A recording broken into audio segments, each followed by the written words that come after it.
Hello and welcome back to Marriage Therapy Radio and the second installment of So I Married a Relationship Expert.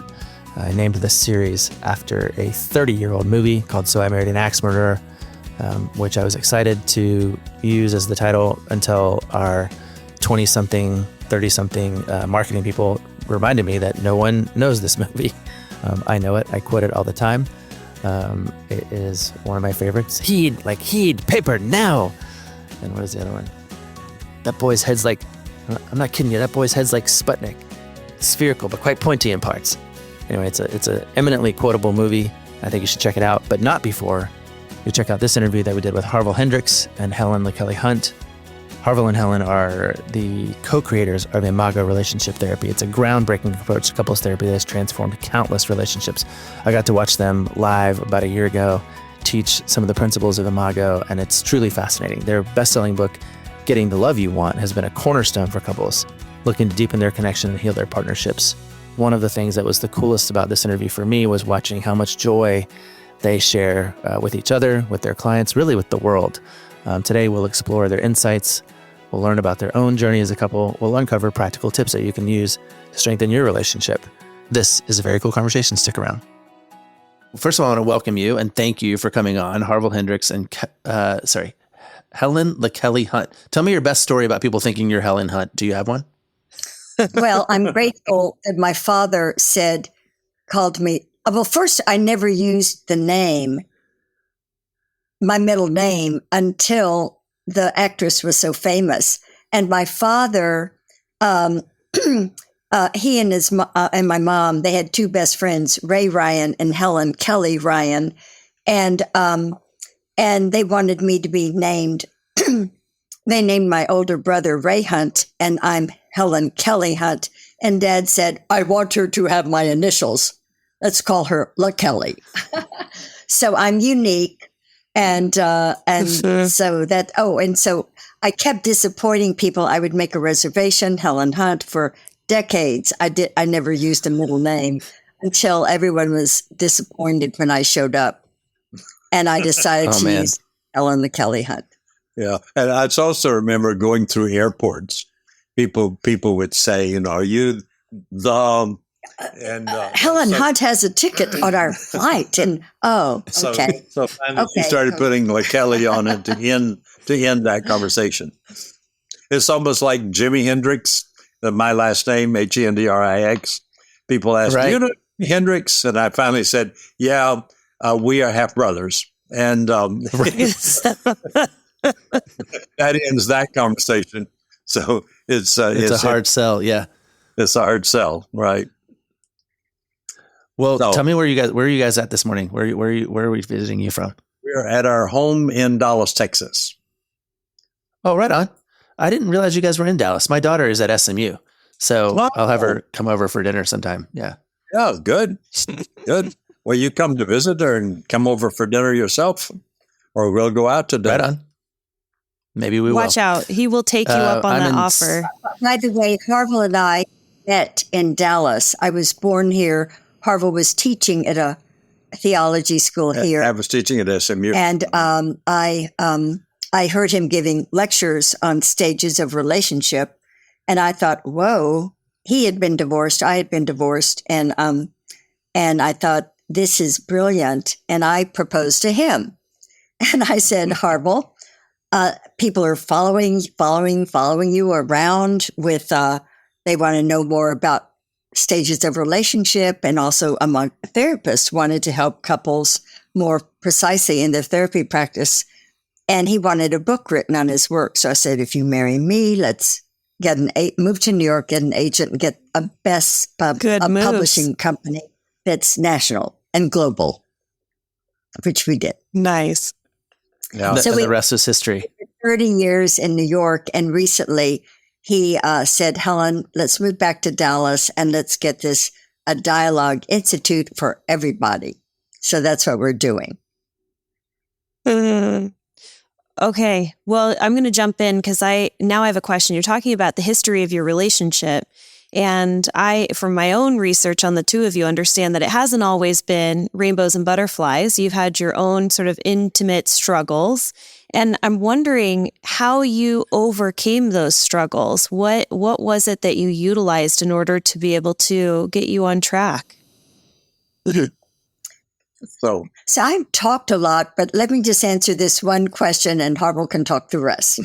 So Laura, I think it is such a blessing that 2 times we were thinking about divorce, and one time we had our divorce papers. But because we in our weekend workshops, we tell people about that early on. So the couple who signs up, who's really frustrated with their partner, did they get the right one? A parallel marriage where they just don't talk because it doesn't work to talk well, or a hot marriage where they yell a lot, or maybe they're close to divorce. When we teach people how to do dialogue, we don't want them to think, oh, it's easy for Helen and Harville to do it, but my spouse will never do it. We had to, we give people hope when we tell the story about we considered divorce 2 times. Yeah. So one piece of the story that I want to add to that is, what did we do to make it pass, across the bridge? So we were, we moved from New York City to New Jersey, lived in Tenafly, with there were legal and tax implications and all of that were better in New Jersey than in New York. So we moved there to divorce. And so we weren't rushing out, but we were ready to go. And we were deciding that during the waiting period of getting all the papers, I'd found an apartment, we had a lawyer and all that, but we had a date essentially once a week on Thursdays. And so. And that was to stay connected as we were raising 6 kids. Yeah. And, just to make sure, even though we were divorced, how are the kids doing? And just a check-in for like an hour. So usually we would go into the city and go to lunch and to a bookstore.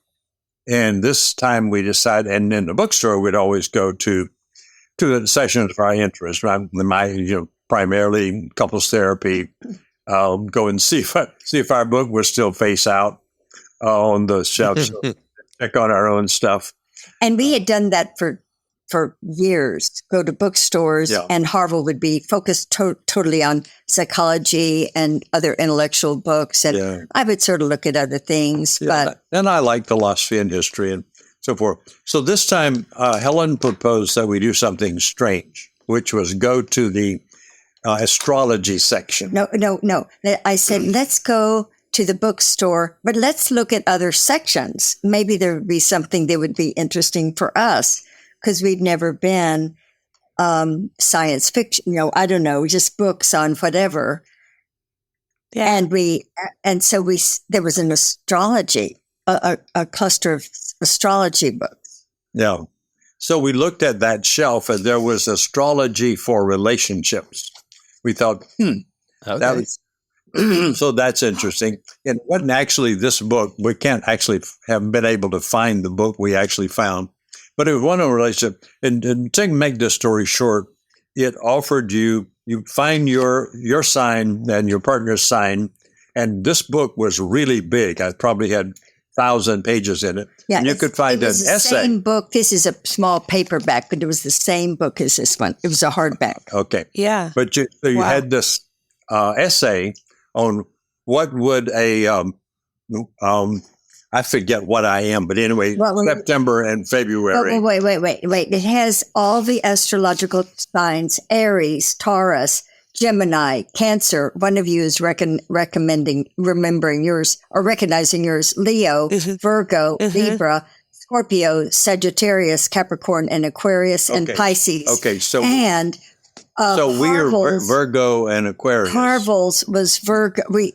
Harville's was Virgo, and we opened up Virgo and read what his sign was.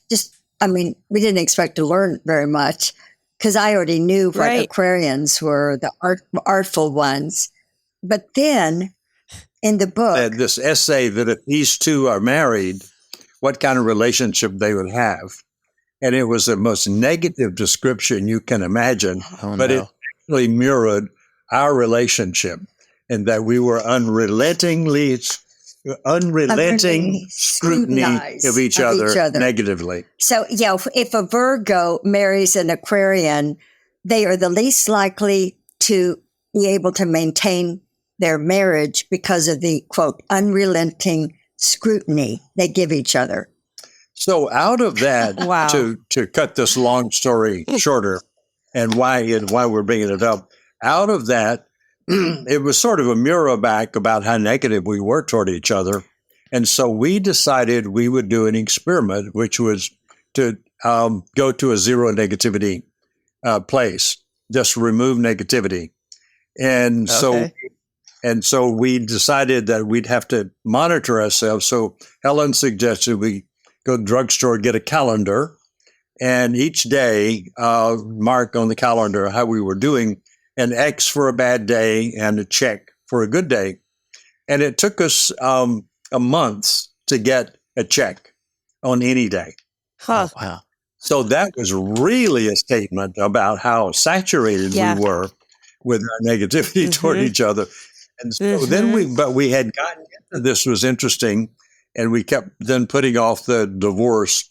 And it was about 3 months before we had, maybe 4 or 5 or 6 check marks, so we could see we were making progress. So about 3 months later, we had. Okay, wait. Can I just say? So what I realized, when we married, I was determined to, if Harville needs any improvement, I would help improve him. So first, his desk was messy, and his bookshelves were messy. So I wanted to organize his books and his closet, not quite the right clothes, and I was driving crazy. I was driving Harville crazy, and so I thought, okay, Helen, what do I need to do? Shut up and ask Harville questions about him.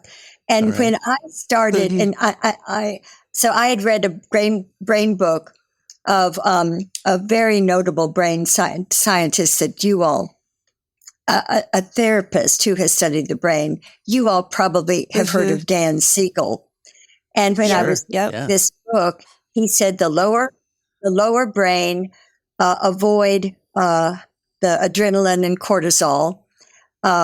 Monologue, and we apply that to monologue, and you're frustrated with someone, but use the neocortex, and Harville and I applied that to the dialogue skills. You have to choose to say, Harville, I heard you say 15 minutes ago, Helen, we can't be late to be on the call. And be sure you're ready. Is that right? Is that what I heard you say? Yeah. Okay. So when I dialogue, I'm in the upper part of my brain, and he said the healthiest part of the brain, as you know, probably there's a left brain strength, an architect, a strategist on how to teach dialogue, and a right brain, a more of an artist, or equally smart, but it's a different kind of wisdom. The left brain doctor who if you have a heart attack, they'll fix it. So you don't want them to be fuzzy. And Harville is not fuzzy about anything. And then I'm the music person or the art. And then he said between the two, the smallest part, but the most important of the brain is the dorsolateral prefrontal cortex. And it's where you move beyond predication. That is, you don't have to talk. You should not talk, move beyond predication. And I took that to be, you wonder.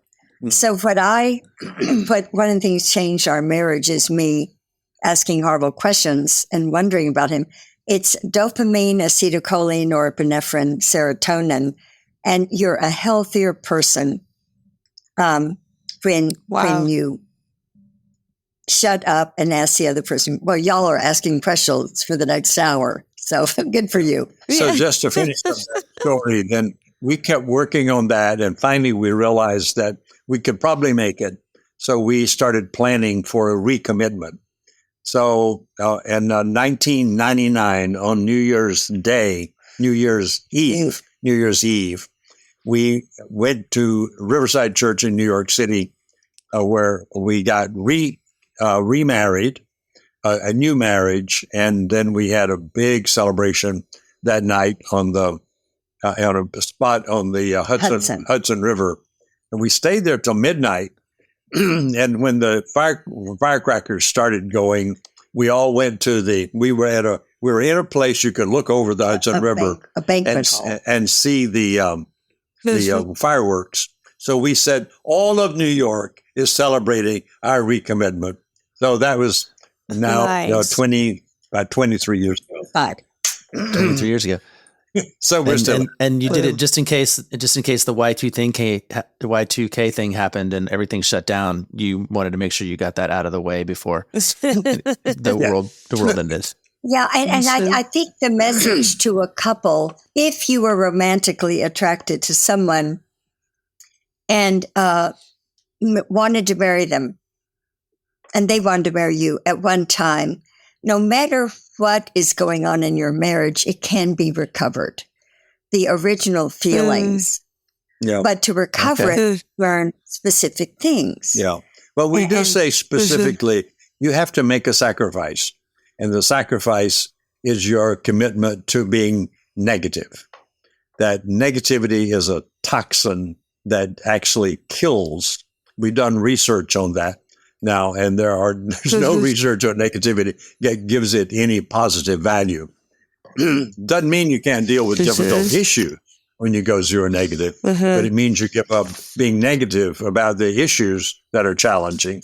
So they move from being negatives to challenges that you deal with using the technology of dialogue. And so that's probably enough about our history. And I'll then stop with one more comment. Zach and Laura, to me, one of the most important things we teach a couple, this is part of the zero negativity process, convert a frustration into a request. If you're a frustrated partner, make an appointment and say, could I have an appointment to talk to you about something that I was frustrated about? And I'd like to do it at a time when you're free. And they'll give you a time and you sit down and then you said, and then say, what I was frustrated about was blah, blah, blah. What I wish would have happened is la-di-da or whatever, where the person listening goes, oh, yeah, I think I could do that. And they can stretch into it. And so, and the last thing is we said for zero negativity, do not bring up any problems after 6 o'clock. If you have a problem and you want to talk to your partner about a problem, make an appointment for the next day when they're free, or maybe their partner's busy that whole day, the next day, but not after 6 o'clock. Is that just because you're assuming that folks are tired, that they will be short fused, they won't have their listening ears on, empathy will be out the window? Or are you thinking if you have a frustration, maybe you need the downtime and go to bed and refresh and come to that conversation in a better space? Yeah. Well, yeah, I wish you did that lecture for us. You did a beautiful job. Just for any multiple reasons. Yeah. It's not good for multiple reasons. Yeah. It's both of those. And it's also good training. Yeah. You don't have to go through immediate gratification. You can delay gratification. I've been taught all my life, you can delay your gratification until it's appropriate. And then it's appropriate when you're both, as you were saying, not tired and not, because as we work. and by 6 o'clock, I'm tired of the world, and I'm tired of my own problems. I'm tired of Helen's problems. Mm-hmm. I want to do something that's totally free from requiring energy. And of course, the real issue is if you bring up a problem close to going to bed, you don't even, and you don't handle it well. If you don't handle it well, right? And maybe you're not at your best, so make it before 6 o'clock. And what we have found is that the more we practice appropriate, constructive things like that, the less problems we have to bring up anyway. Like we plan evenings that are fun. Oh, sure. And all the memories of fun begin to take the place of those memories that were negative. And so that there are less negative memories when you create more positive memories. And I'm sure you all know that because you help couples. We really spend a lot of time helping couples create. The simplest thing occurred to me one day. We talk a lot about, and those of us who grew up in psychodynamic psychology many, many years ago, really got focused on the inner world and what is subjectivity. And as you know, psychotherapy spends all of its time helping people excavate the inner world and get to the unconscious dynamics behind all of your behavior. And I spent years as a psychodynamic psychotherapist, and as I look back at it, there was minimal progress. That people became very educated neurotics, but they didn't change their interactive behavior along with the degree of their insight. Freud was not right that insight leads to automatic behavior change. You can certainly have insight and know what you're doing. But at any rate, it dawned on me one day that what Freud dealt with, what we dealt with, all it was excavating memories, and you excavate the bad memories. Those are the ones most people talk about. You get the good memories if you can. So one day it dawned on me, I'm responsible for the memories Helen has of me. Huh. When she has a bad memory of me, I created that memory with my behavior. So I said, I'm going to decide what I want Helen to remember about me and then behave in such a way that when she sees me, that's the memory in the front of her mind, not the other memory. And so that was one of the most empowering thoughts I think I've ever had for my personal behavior is that, and not only for Helen, but I'm responsible for the memory that the waiter has of me in terms of what I do in a restaurant or what you have of me when what we do on this show.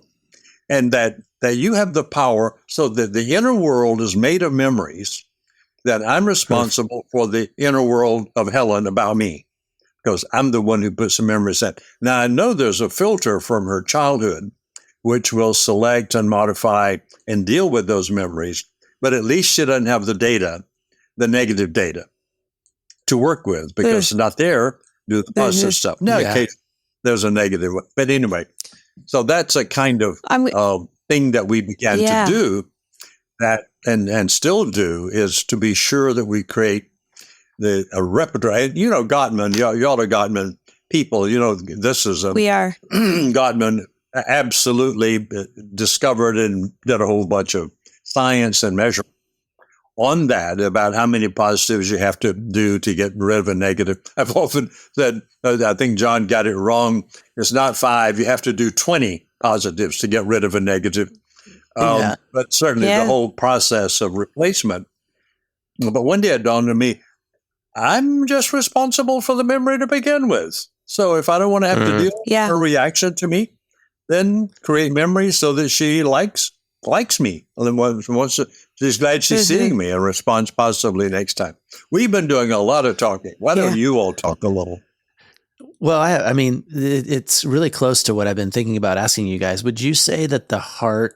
So I saw you guys in December at in LA at that conference, and you did something that that I had never really seen done before. You had everybody stand up, and at the beginning, you had them turn to people and say, "You're wonderful," and that's the truth, right? And I was like, this is cheesy and stupid. But then I was like, wait a second, this is actually what it's all about, right? Like this is about, let's call it toxic positivity, right? It sounds like this is maybe the heart of my question.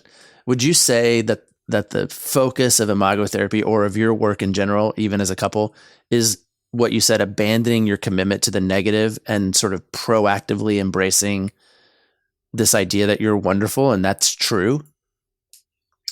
Yes, I think that's the philosophy behind it. It has to do with the view of human nature as well.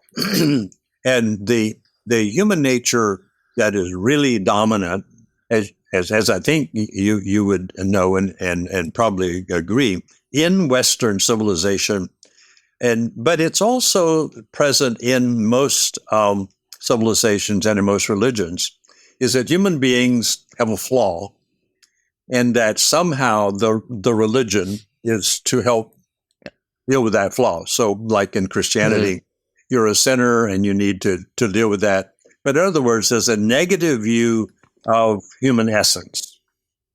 Certainly there are human behaviors that require to look at that are difficult, like war and murder and all that. But the essence of the human has been considered itself somehow faulty, so that the behaviors are the function of a negative self, of a negative view of the self. And if you think about that, if you frame a child as problematic when they're little, they will become problems. That children live out the way they are perceived. But parents think if they point out the negatives, the children will then switch to positives. But it's a false assumption. If you point out the negatives, you reinforce the negative by paying attention to it instead of an alternative. And here's another way you could do that, Peter, that would make it work better. Instead of you did that wrong, and when you do that, you know what's going to happen. Those are two paradigmatic shifts. So I'm very much, and I have a philosophical background and historical background. So I have some basis on which to look at how the human psyche has been framed over historical time. And by the way, Freud did essentially the same thing. When he came to his view of human nature, he found human nature radically flawed. And I think Jung had a more positive view of human nature than Freud did. And you can look at psychotherapists, and I've done that, about what kind of view of human nature are you operating out of? Because if you have a negative view of human nature, you will expect negative behavior. If you have a positive view, so you can reframe that. And so one day, Helen and I decided we would go public with our view of human nature, and you could do that cognitively like we're doing now, and would have very little impact because, people just kind of don't think, oh, well, I'm living with a negative view of human behavior. That's a philosophical, and my philosophical side loves to have that conversation. But if I say to you, well, that's probably why I thought it was so silly. I was like, this is. Then something happens, and I get you to say it to your partner, and then you to say it to yourself, and you to say it to all of us. So we do it at the beginning of every speech, every workshop, whether it's at a professional like we did at EOP or anywhere else. And those of us who are, like Zach said, kind of, and I would think it was cheesy if I didn't know what I was doing. So we moved. This is a view of reality, but you don't live in it. But you're here because you live it in a negative view of reality. You're here to get something that's missing. And we want to tell you what it is. It's that you are amazing. You are a creature of a fantastic universe. And that there's nothing wrong with you. You may have done some things that have not been good for you or may have hurt other people, but it's because you've been hurt. Only hurt people hurt people. So we wanted this weekend with the couples, we want to help you recover your original nature, because that's what you're looking for. And and one of the basis for it, is the psychiatrist, the still face experiment. Ed Tronick. Tronick, still face experiment. with that baby and the mother interacting in the first 45 seconds. That is true human nature. And the next 45 seconds is what happens to us that makes us do stuff that is bad for other people.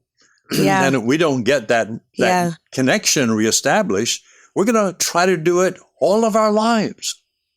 And that's going to be our agenda. How do I get to feel good? And anyway, so we now make it a part of all of our work. Could I add something? Sure. Please. A beautiful thing for me, you are wonderful, but also the Edtronic, that little baby isn't happy alone, and documents how if the mother is resonating with the baby first, the baby feels it proves that humans are meant to be in relationship. They should have someone that they can live life with. But the second point I'd like to make is something that I say to the couples at the workshop. Humans are part of nature. Guess what? Nature is filled with difference. Now you're frustrated that your partner's, but listen to this. Nature, hot, cold, dark, light, wet, dry, sweet, sour. Your partner is going to be different. And both of you, and so you both of you need to learn to stretch into understanding why your partner is the way they are, and why their partner thinks the way they think, because it's very likely different from you. Maybe one of you is voting for one political party and the other for the other, and it's a real trauma for many, many couples. But that is not a reason to let it hurt your marriage. Talking about the Edtronic video for our listeners who don't know of the still face experiment, what we'll do is we'll have Jason, our podcast producer, put in that video. I think it's maybe just a couple of minutes, but they do a really great job of narrating it. So the audio version, they'll be able to understand and hear. So we'll slice that in since you mentioned that study. I think that's a lovely reference. Yeah. In the still face experiment, what the mother did was she sits down and she's playing with her baby who's about a year of age. I'm like a girl. Oh. And she gives a greeting to the baby gives a greeting back to her. Yeah. This baby starts pointing at different places in the world, and the mother's trying to engage her and play with her. They're working to coordinate their emotions and their intentions, what they want to do in the world. And that's really what the baby is used to. And then we ask the mother to not respond to the baby. The baby very quickly picks up on this. And then she uses all of her abilities to try and get the mother back. She smiles at the mother. She points because she's used to the mother looking where she points. The baby puts both hands up in front of her and says, "What's happening here?" She makes that screechy sound at the mother, like, "Come on, why aren't we doing this?" Even in this 2 minutes, when they don't get the normal reaction, they react with negative emotions. They turn away. They feel the stress of it. They actually may lose control of their posture because of the stress that they're experiencing. Okay. I'm here. And what are you doing? Oh, yes. Oh, what a big girl. Yeah, we start our workshops with that. Harville is the person that decides the PowerPoint slides, and then at the end, near the end, he repeats. Yeah, I think that video, and I've talked to him at a couple of. One day we went to a conference, and he was coming later to speak, and I showed his video in the we did our lecture, and he got there just in time to see that we were showing his video. Then he came in later and he said, yeah, I was planning on showing that video. And I said, well, my guess is you could show it again. This is a template of the human. It starts off great. That's our true nature. Then it goes bad. And it can go bad with a flip of the switch. The mother stops interacting and goes still face. And that baby wanted that mother to break that face and smile, and did everything. Right. Flight, flee, then turned away. Did all of the traditional behaviors in 15 or 20 seconds. You could see the human situation totally there. So what we say is every human being on this planet as an infant went through some version of this thing that you just saw on the video. The bad thing for most of us is that the caretaker, for most human beings, did not re-engage the baby in time for the baby not to settle in on this is the way life is, so that anxiety occupies the primary affective neural pattern in most people's brains. Anxiety, not joy. But joy is the original sensation and is replaced with anxiety in this rupture of connection. And then the rest of our lives, we're trying to get the joy back. And we'll take pills, we'll go on pilgrimages, we'll pray, we'll join religions, we'll go to therapy, we'll do whatever we can to get the joy back. But it only comes back when you're in a safe relationship, because that's where it was imprinted and where it is. We are social beings, and we have to have this relationship of mutuality in which we're safe. And then the joy returns. So anyway. And part of your argument is that it's your responsibility to create safety in the relationship, say for the other. It's your responsibility to create a positive environment and positive memories for your partner. It's really both people learning to keep the space between safe for each other. Yeah. And when you do it, you're a healthier person. Wait, Helen. Let me see if I can say that again. It's both people learning to keep the space between safe for each other. Is that what you said? Yeah. This is an energy field. And it's this is an energy between you. Even how Harville looks at me. We even go so far as to talk, if a person has a glare, they need to shift from the glare to the gaze when they're talking with their partner. And VT. Speaking my language now. And there's and VT, voice tone. So if ever my voice tone isn't what Harville wants, he goes, Helen, VT. And whenever Harville's look in his eye is sort of a glare, what'd you say, Helen? What'd you say? I go, LL, loving look. I don't say loving look. I just go, LL. So, and he goes, V. So you have a shorthand to help you remember the cues and clues. What I will tell our listeners right now is that we can see Harville and Helen on the screen, and he's looking at you with plenty of gaze for sure. As you talk, he's definitely capturing, hanging on every word that comes out of your mouth. So I can vouch for him in that way. Thank you. I appreciate that commendation. Yeah, indeed. Yeah. What is coming up for the two of you? I mean, part of my curiosity is how do folks engage with the two of you? Obviously, Zach was able to see you at a conference that was for other professionals, but the majority of our listeners are not professionals. They're couples who are stuck or couples who want to make things better. So what is the best way to engage with the two of you? Can I start? Yeah. How would the public engage with us? Yeah. If there's a couple out there and they're interested in what you're having to say, and they want to work with you, how do they do that? Let me say 3 sentences, 3 or 4. Quantum Connections, LLC, has a training institute where if people want to learn the dialogue skills, they can sign up and be trained to use the dialogue skills.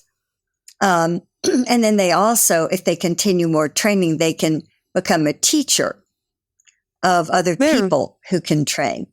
But also a real important thing has happened. Harville and I, several years ago, went to Bain, BAIN, a company that helps entities like businesses become more profitable in their businesses. And they analyzed our work and they said, you all, the first thing you should do is distribute it into a business, have people, a business, a corporation, a college. If they learn about dialogue skills, they'll want to take it to their families. And we have a quantum connections at work program that a person can purchase for a business corporation. Well, let me just put that in context, though, that you're now talking about our global social movement called Safe Conversations, which is to get dialogue.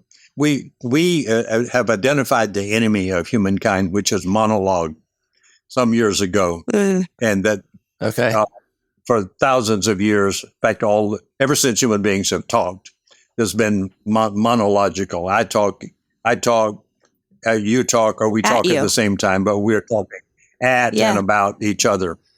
And as you know, about 40 years ago, we developed a therapeutic intervention called dialogue, which is the only thing imago therapists do is they help couples move into a dialogical space. This space becomes the interactive space. And it teaches people to problem solve using dialogue.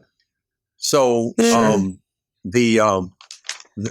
dialogue is that, and I sort of lost my train of thought. Well, you were talking about how you have a sort of a global focus now to help change. Yeah, sort of. It could be called grandiose. It's grandiose. But it's certainly grand. Yeah, why not? It's needed. Is to teach dialogue to 2.4 billion people on the planet in the next 30 years. And that's the tipping point of the population in 2050. And we think then this fundamental structure of monologue will change to dialogue, and that'll be the new way human beings talk to each other. But to come down off of that perch to how do people engage with Helen and me, we do about 8 public couples weekends a year. About 4 of them are online, and the other 4 are at Cropala Retreat Center and Omega Retreat Center, both of which are in the Northeast. So people can get to those by going to harvilleandhelen.com, looking at the schedule, and clicking and signing up.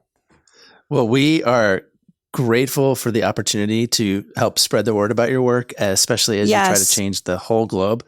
I think it's cool, too, that couples have access to you through these workshops. We're definitely going to point them in your direction. I know that you guys have personally impacted the work that I do and that Laura does, so we'll thank you for that. It's hard to find somebody in the couples therapy world who hasn't been impacted by what you guys have brought to the table after decades and decades of labor in the couples therapy scene. So thank you for that. And we're just really, really glad to have gotten some time with you this morning. Thank you. Well, we are honored that you did, and we appreciate your having us on and listening and spreading the word. Yeah. We are. Well, I tell you what, we're going to be friends, because if I come down to Dallas to visit my kid, I'm definitely going to give you a heads up, and we're gonna come over and have dinner, go out and get some home cooking. You're on. We'll do it. Thanks to Harville Hendrix and Helen LaKelly Hunt. I really do have an appreciation for for their affection and affinity for one another. It was a delight to talk to them and to learn more about their work in Imago around the world, honestly. All of these interviews that we're doing for So I Married a Relationship Expert are available at our Patreon. There are unedited and uncut versions that have more content. There are also 2 extra interviews, one with me and Rebecca that Laura did, and then one with Laura and Ryan, where I got to interview them. If you're interested in hearing those interviews, you can do that by becoming a member at Patreon. Please consider that is a great way to support Marriage Therapy Radio. Again, thanks for listening. Hope you'll tune into the rest of our interviews with these relationship experts and their partners. It's been really fun for me. I hope for you also, and we will see you next time.